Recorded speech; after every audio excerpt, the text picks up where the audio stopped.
I actually had to slow my roll and actually look at this from a different angle. And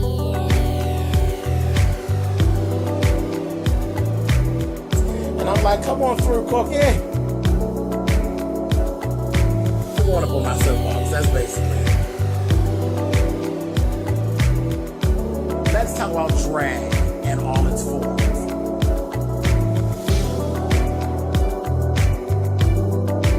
What, Cookie?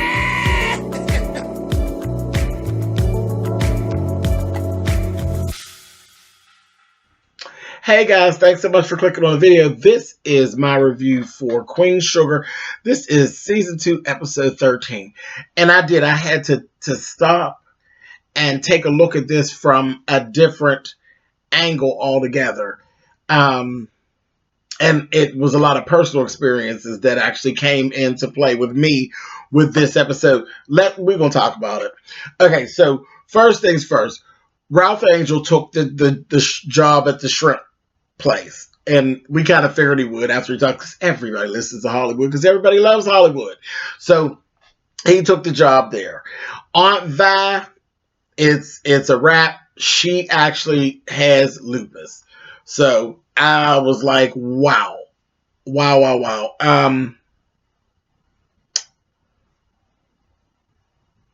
And I felt some kind of way about it.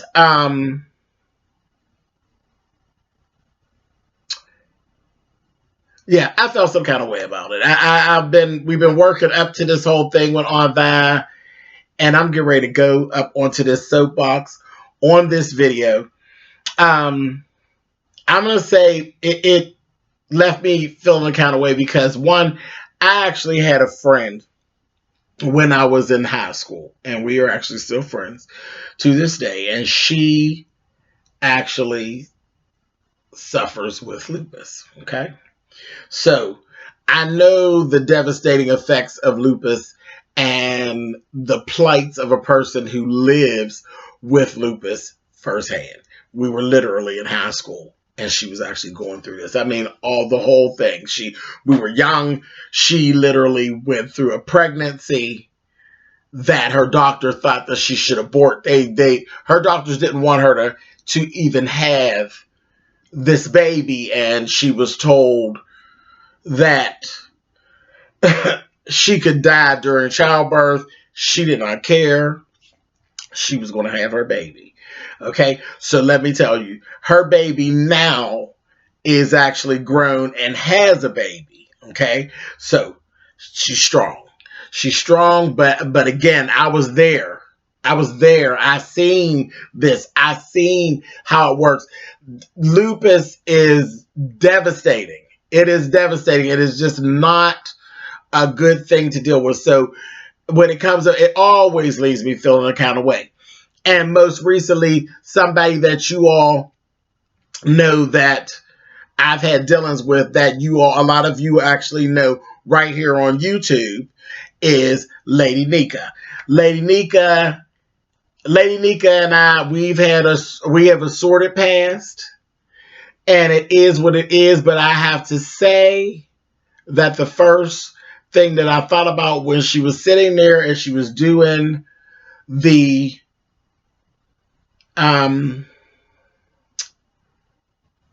consult with the doctor, and she was telling her, yes, we did this test, we did that test, and the other test, and we have it proof that you literally have lupus. I have to be honest, Lady Nika was the first person that I actually thought of. She literally popped into my mind. You all know me and Lady Nika, we don't have a friendship anymore, and it's due to a lot of stupidness that actually went on. It is what it is. But again, in this part of my life, I had dealings with her. So it was like a revisitation of dealing with a person that actually deals with the day-to-day struggle of lupus. So, no matter what has happened in the past and the things that I'll probably never forgive her for, it was what it was. But I have to be honest, because it just put a real face to the thing that is that how ugly lupus actually was. And I actually had a moment, because it did. It kind of humanized what was being dramatized for me at that point. Because like I said, she's the first person that I thought of, because I know the trials and tribulations and some of the things that she actually has had to deal with. And I hadn't had to deal with that or be around that, for years and years.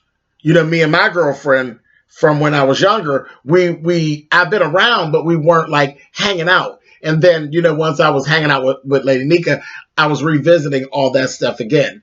And she really had a lot of different issues, a lot of issues. Some of them were the same as my friend, and some were, more, and they were extreme. And it is an ugly thing that she actually deals with. So it is what it is. I'm not that big of a bitch. I'll have to say in this video, it's a shout out to Lady Nika. It is what it is. Whatever is whatever.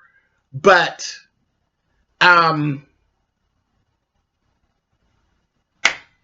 don't know. It just kind of is what it is. It hit me today about the fact that there was this whole little situation with lupus. I know that she actually struggles with lupus. She does what she needs to do. And no, I don't hate Lady Nika. I don't hate her, though we're not very close friends anymore. But again, prayers up for Lady Nika, and kudos to you for the struggle that you actually that you fight with very hard with your lupus. And I wish you the best when as it pertains to that little situation. And again, like I tell y'all, I still watch Lady Nika. I still think she's brilliant at what she does here on YouTube. It is what it is. And again, I'm really not that big of a bitch. I get mad and I do have a hard time forgiving. But real life is real life. And tonight, as I watched Queen Sugar, it put a light on some real life stuff. And again, old Nika was the one who popped into my head. So, like I said, anyway, shout out to Lady Nika. If you like Lady Nika, go watch her. And if you haven't experienced Lady Nika, go check her out. It is what it is. She does this. She does the hell out of it. And she does do this show. Check her out. Again, prayers up for Lady Nika. And kudos to you for dealing with your illness and pulling through. And I know that it gets real, real ugly sometimes. Okay, I'm done with that. I'm getting off my soapbox. Boom, boom, boom, bam. And I'm back. And let's move on. Yeah. And as long as I'm doing shout outs, actually to check out Ashley Miller, check out Random TV Reviews, check out Rocks, Forest Rocks. All of them actually do Queen Sugar. So we all actually do the show. Okay, back to this shit here. Kenny Stallings actually does a review of Queen Sugar as well, so check him out too. Vi was going through different symptoms after that. You seen her. She was supposed to do the dinner for Darla's parents. They were coming in town, and she ended up not being able to do it because she was having like pain and all of that. But what she did was she told Darla, she just made up a story because she hasn't come clean to them yet. She basically let Darla know she wasn't going to be able to do it. She was going to help pay for the bill, and she was going to bring a pie. It's like, okay, cool, no problem. Then we had a flash with Remy and Charlie.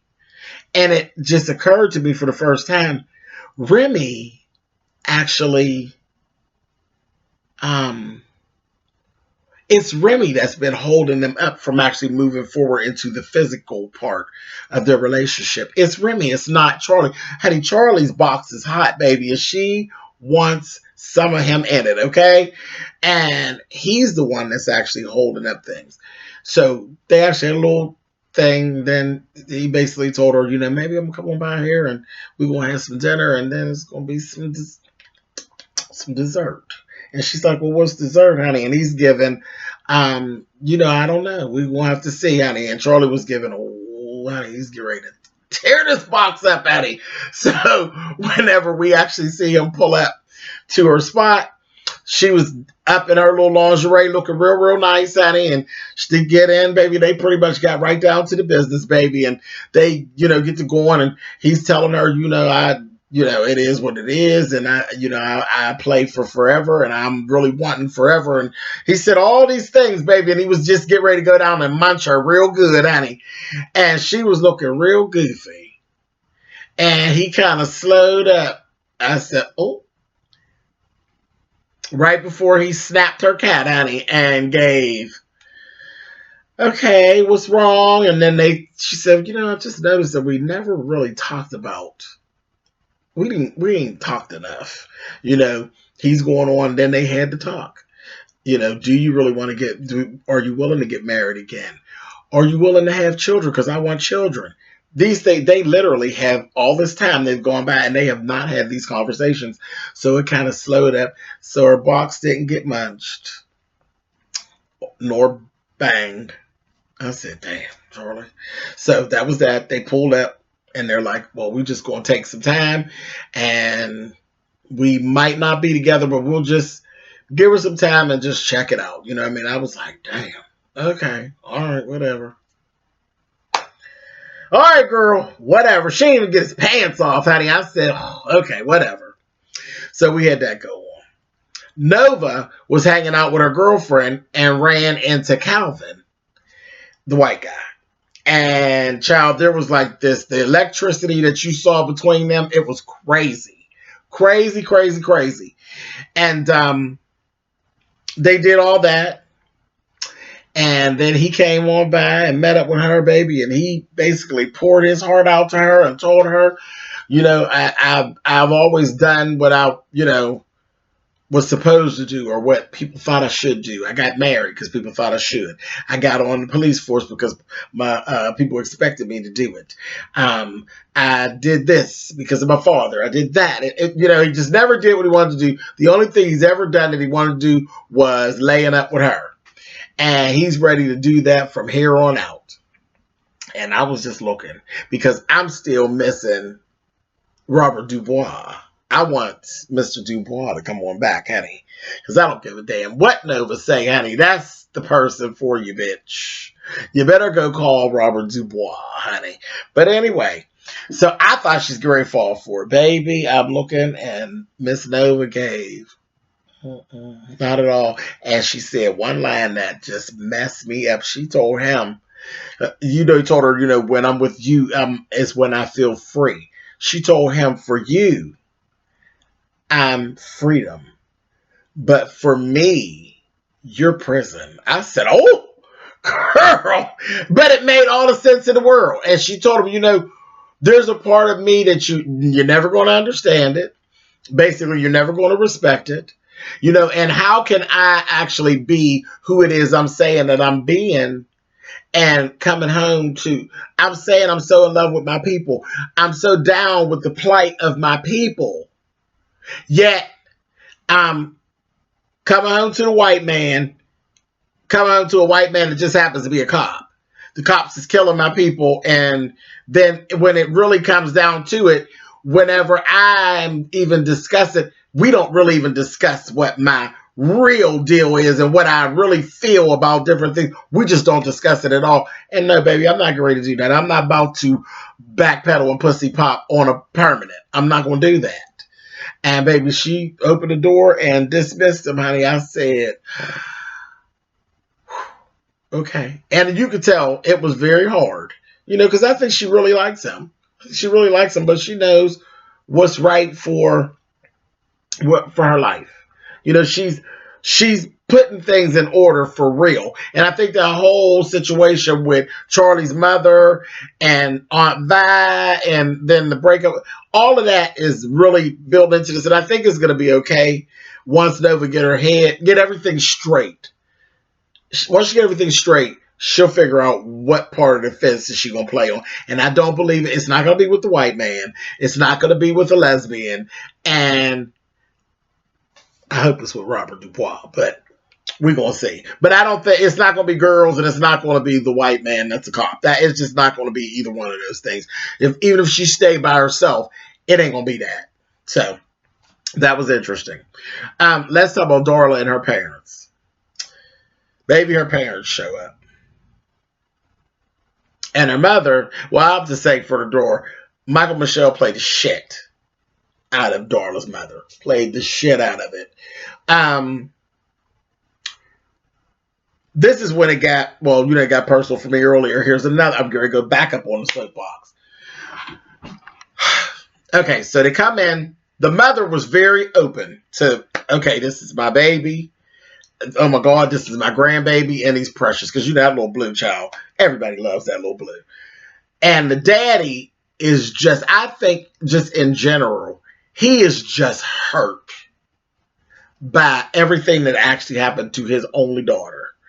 I had one daughter, and I had high hopes for her, and I'm just having a hard time because she just became a crackhead and a tramp and everything else you could think of. She done did it. And the mother actually spoke to that later on, said, your father had a hard time, like a really hard time. So the mother actually dove into this whole separation that they actually had. And that's what made me slow down and stop, because up to this point, I have to say, I've bought, Lord, that's not a word. I've bought into the storyline that Ava DuVernay has actually given us. And we start to hate Darla's parents because they've done these things and she's been disowned, and how dare they do that to their only daughter, and this, that, thing, and the other. And then I had to slow down. I said, stop 1 minute, bitch, hold on. When her mother told her, when they were sitting out there, and the mother told her, don't you sit over there. Don't you sit your ass over there and say that you were a victim, that we victimized you. Don't do that. Don't do that. And I don't know what you told these people, these lovely folks. I don't know what you told them. But if you told them that bullshit, I'm going to be very upset and very hurt. And I had to stop and go back, and I said, hold on, mister. Hold on. Why you hating these people so bad? Because they had a little set at the dinner table that just had me ready to go. Because the father, when Blue hugged the father, he was like, And I was like, ready to take his head off.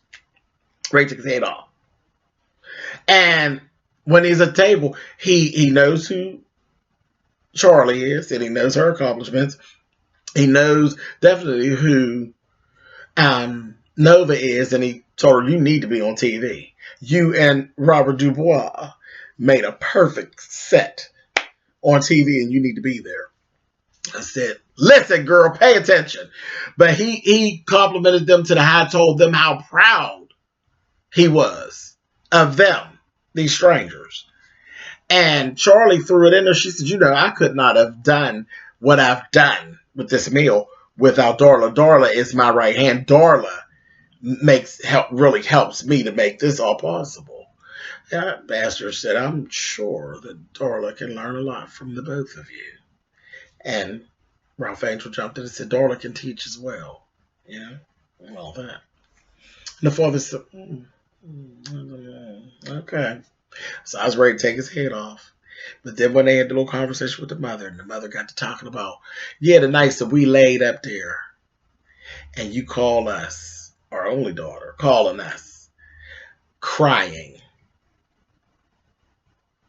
And we're halfway across the country. You crying and begging for money. High. Calling us high, because that was it, calling us high with that high shit. Begging for money. High and in pain. And high and cutting up. Then she continued on. And then you call us high, demanding money. High, carrying on. And then we came for you, bitch. And then you weren't there. You done worried us to death and aged us. And damn near broke us. Just damn near broke us as people. with your high crackhead ass shit. And I'm sitting here, the adoptive parent of 2 children who come from a family member who is a crackhead. I had to slow my roll. Because, see, I already know that the other side, and I never gave any thought to the other side of it. The shit that a crackhead takes you through. A crackhead takes you through some fucking changes. Do you understand me? Them motherfuckers will take you down a road that you ain't even trying to go down while you trying to do the right thing. But again, this has happened to me. I said, adoptive parent of 2 children of a bitch that ran in the street, that shit kids out and like a dog and left them and walked the fuck on away. But this same bitch will stand up in a crowd of people that don't know me well and talk like I'm the worst dog in the world. And I was left to go grab up her goddamn kids and keep her kids from being in the system. And bitch, you don't have nothing nice to say about me. Are you fucking kidding me? And I have dealt with it so long and been so unbothered by her and her shenanigans and her foolishness that I was only looking at the one side of this that Ava DuVernay was giving us on this television screen and not even dealing with the other side of this that I know exists, that I've actually been through. And I had to listen. And when, honey, the mother laid it down, I said, oh, yeah, wait a minute, Darla, bitch. You're not the victim, bitch. Everybody lost. They pulled away from you, bitch, because you were a hot-ass mess. You were a hot-ass mess. And when we got down to the bottom of it, now you're saying that you clean. And you on the phone. You already told me you was clean before, and you weren't clean. And I just didn't jump up and dance because you lied before, bitch. So now I'm here and I'm looking at you, and that's cool. You clean now, bitch, and I understand it, and I believe you, and that's cool. But don't you sit your ass here and act like you no victim, because you ain't no goddamn victim. As a matter of fact, bitch, you've been running around victimizing folks. You victimized Blue. You victimized Ralph Angel. You victimized Vi. You victimized the granddaddy, Nova, Charlie, everybody that you've actually come in contact with, bitch, you done took for a ride. And now you over here crying the blues like somebody's doing you so wrong because they don't want to be bothered with your raggedy motherfucking ass. So I had to back up. Hold up, Miss Darla. Bitch. Really? The only person in this whole thing that gave you some trouble that you didn't deserve was Ralph Angel. Because Ralph Angel was a bastard. Period. But all the shadiness and people not wanting to be bothered with you, bitch, you brought that shit on yourself. All that was karma and results of what you've done in the past. Even with Hollywood. Hollywood came and got you up out of the crack house. Was everybody you've been in contact with, you weren't the victim, sweetie. You were one doing the victimizing. I said, you got, oh, damn, this shit. And I was like, wow, Ava, you got me, girl. So I had to bring it all back. Bring it all back because I already know better. So that was like pivotal for me. I was like, wow, I really wasn't giving this enough thought. Okay, cool. So it was cool. And then she went, she took it.